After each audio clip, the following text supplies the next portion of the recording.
India laga International Movement United Nation nohoilbi Iimun IIMUN kundu youth khan pra chula ekta non-profit organization ase itubar Kohima de thaka Jirio school de loi ase 3 din nimide aro itu Kohima de student conference lua char bar hoi ase aro inaugural program de age de Nagaland Chief Minister thaka SC Jamir pra chief guest ahishe आगे दे union minister थका हर्षवर्धन भी chief guest थकीशे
Before I switch on the subject, I want to explain to you about the stand of India foreign policy in the 60s.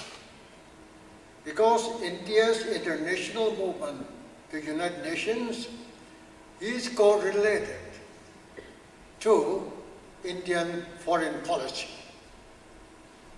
Any nation, be it India or any other nations, they have their own foreign policy.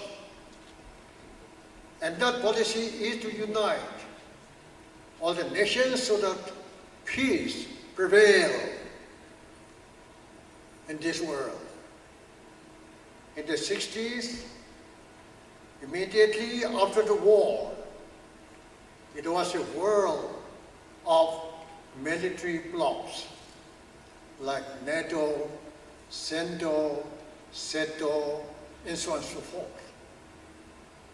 But India decided to remain neutral without joining any power blocs. And that at the peak of Cold War, it is Russia, on one side it was USSR, and Western countries led by USA, another bloc. So at the peak of Cold War, India decided to remain neutral, non-aligned with any of the blocs. I asked Panditji, since all our neighbors are joining military blocs, why should India remain isolated from these blocs? He said, because he always called me young boy, young man. Young man, India is a nation, a new nation. We have to think about our infrastructure. We have to think about our economic development. We have to set right whatever has been destroyed by the British. And it requires peaceful conditions in the country. Unless there is peace in the country, then you'll not be able to build up a new India.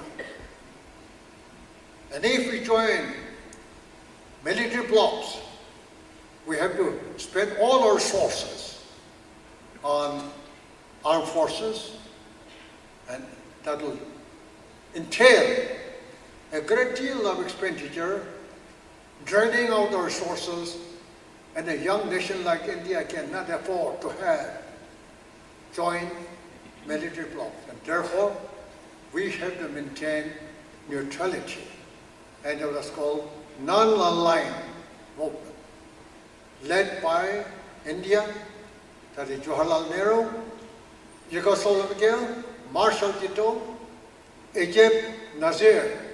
These three personalities were the pillars of non-aligned country.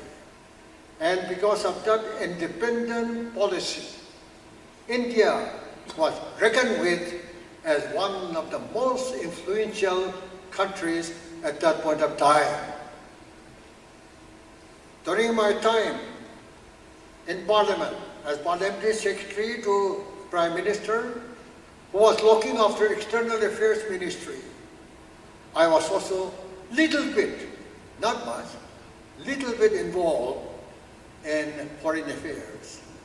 At that point of time, there were two very dangerous developments in the world.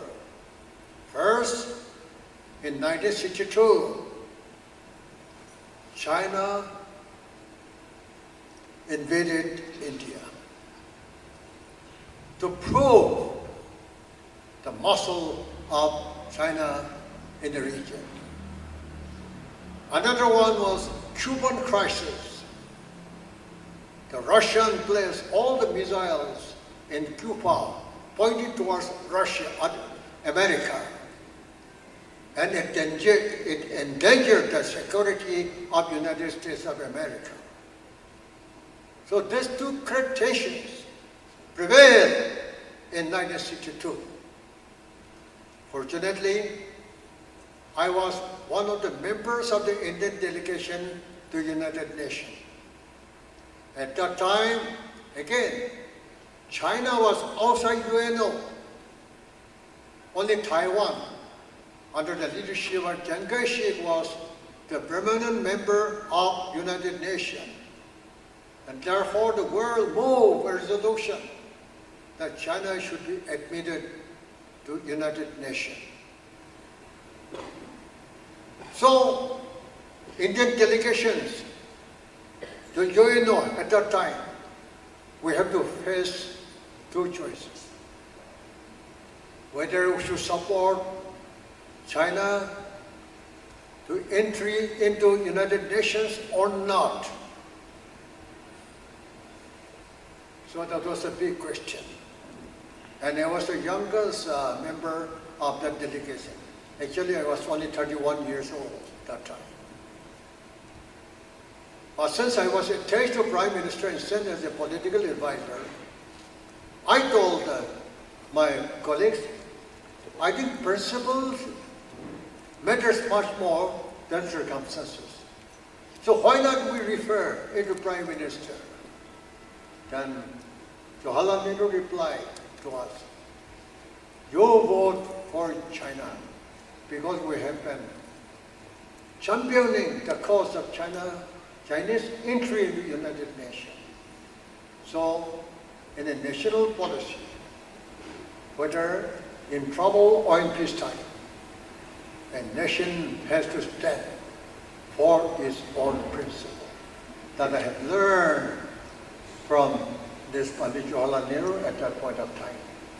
Even though China invaded us, created a problem for us, and yet India stood by her own principle. That is, when he said, China being a big country, it has to be admitted. And therefore, whether it is a national level, or state level, or personal level, I think principle should be the guiding principle in our life. That's what I have learned one thing. Secondly, Cuban crisis. Because the world was at the brink of Third World War. And therefore Security Council was convened. And at that time, luckily, all the delegates were also allowed to sit in the gallery to watch the deliberations of Security Council. America was represented by Airtel Stevenson, and Russia, USSR, was permanent member was Gromyko, some say it is Wyszynski, but whatever it is, these two giants, they are clashing in Security Council. Another time, America has U-2 plane who took photograph of Cuba where missiles were based. And that photograph was in the hands of Ethel Stevenson, the permanent representative of United States of America. So in the course of discussion, debate, he produced that map to Russian leader. Can you see this one, which we have placed missiles based in Cuba? So people were wondering, what will be the reply from Gromyko? After a few minutes silence, he only replied, Mr. Stevenson, this is not a courtroom. Here you don't require cross-examination. And that has crushed the long arguments put up by America. Indian states, Maharashtra, Goa, Odisha, Gujarat, and who had the privilege of working with two former Prime Ministers, Shri Jawaharlal Nehru ji and Srimati Indira Gandhi. Sir, it is a real privilege for all of us to be joined by you in this program, and we really enjoyed what you said. It is really inspiring to see you still active in your 90s, in good health and guiding the young people. Principal Temsu Vatanji, the young directors of IIM-UN, Ms. Navika Gupta, Ms. Alfia Qureshi, and Ms. Niharika. Respected teachers, all the dear members of the organizing committee, respected parents present in this August gathering, and Professor Tamse Goswami, who is a professor at Parul University. I was told he is also going to speak today, and he is present here. And my dear young friends of Nagaland, good afternoon, namaste. What a joy it is to be here. What an honor it is to stand in Nagaland. I tell you honestly that it is beyond my vocabularies and my linguistic abilities to describe the joy and pleasure that I experience at this moment while I am with you in Nagaland. And what a privilege it is to speak to the young, because whenever we speak to the young, we are not speaking to the future. We are speaking to the future that has already arrived. And that's why I call it a great privilege. Let me begin by thanking and also remembering the great visionary Rishabh Shahji and his dynamic, young, energetic, visionary team who have made the gathering possible today. I strongly feel that IIM-UN, somebody calls it Iimun, somebody calls it in another way, but I think the best is to call it IIM-UN. Then it's absolutely clear. IIM-UN is not merely an organization. I strongly feel it is a great movement. To build an organization is one thing, but to build a culture is something much greater. IIM-UN has not merely created conferences. It has created confidence all over. It has created a platform where young people learn to think, speak, listen, debate, read, lead, and then serve.